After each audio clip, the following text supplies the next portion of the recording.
Hello, my name is Rajesh Iyer, and in this session, we will be focusing on basics of Microsoft Excel. This video is mainly for those who have been using Excel for quite a while now in their day-to-day life. So rather than focusing on Excel screen options like tabs, ribbons, and groups, or even columns and rows, we will be focusing on the best practices of using Excel that would speed up our work and mainly help us learn how to refine the data and make it in a proper workable format that will even help Excel to deliver the desired and accurate output. So to begin, we will be using this one sales report that we have downloaded from one of the system. So this is just a sample data. So once we have downloaded the report, you will always get to see the data that has come out is always in a general format.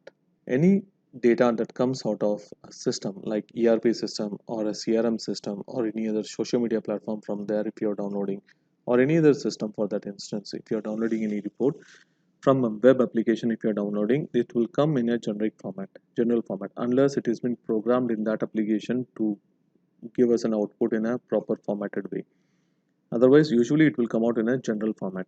When it comes out in a general format, the first thing before we start to work on this data, before we start to make any report out of this data, or before we start to present this data to someone, even before even formatting the data, the first thing that we have to do is make sure all the fields are properly intact in one data table, and you don't have any hidden columns, you don't have any blank rows, blank columns, and you have to make sure that everything has been deleted and make it in a proper way so that we can format these cells and then we can use it for our reporting purpose. For demonstration purpose, I'm using only a small data.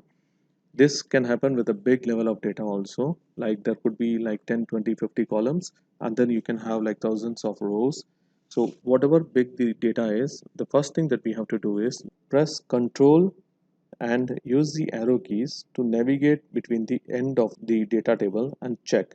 So I'm pressing Control and right to go to the last, Control down to go to the last row, Control left, first column, last row, Control up again. This check is just to ensure that we don't have any unnamed columns. There could be some columns without any name. So in that case, when you press Control and write, it will stop there and then you can write down the column name. You should never leave a column name blank, because even if after making the data and then when we are trying to work on the data with a pivot table, we try to pull up a pivot table. Pivot table requires column names. It's a mandatory field for that. Without the column names, it will not be considering there. Similarly, if we have any blank rows or blank columns, then those columns will be skipped out. Skipped out means the data that is after those blank columns will be skipped out. So it is very essential to first check the data properly before we start to work on. Now in this case, what we have to do as soon as we download, press Ctrl A and then click on any of the column, right click it and click on unhide. This will show you in case if you have any hidden column which is already there, that will come up. So this is very important for us to check. So you can do that in the first level also, and then use the arrow keys again to check if you have any blank columns in between. So if there is a blank column, then it will highlight. Just select that column.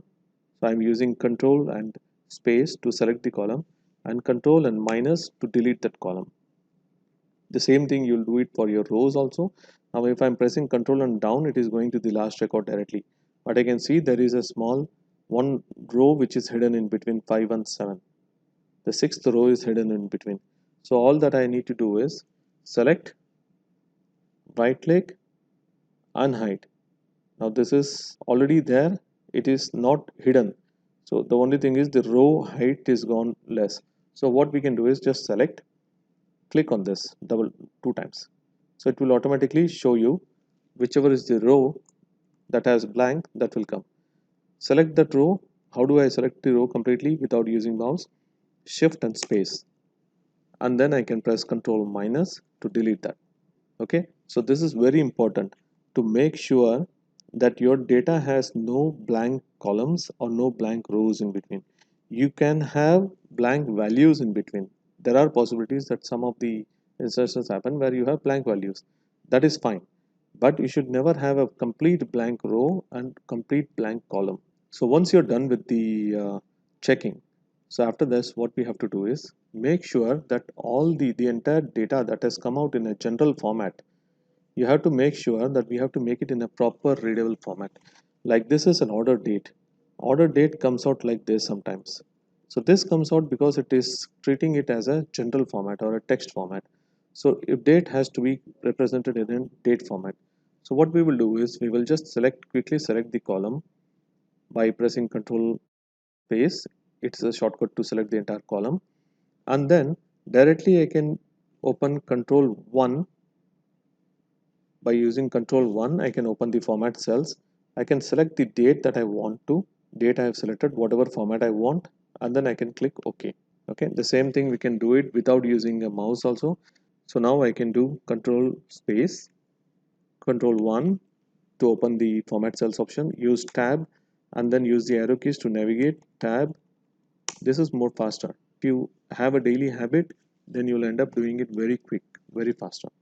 You might also tend to end up having a data like this. Maybe you'll have a small inverted comma kind of stuff on in the beginning of the data.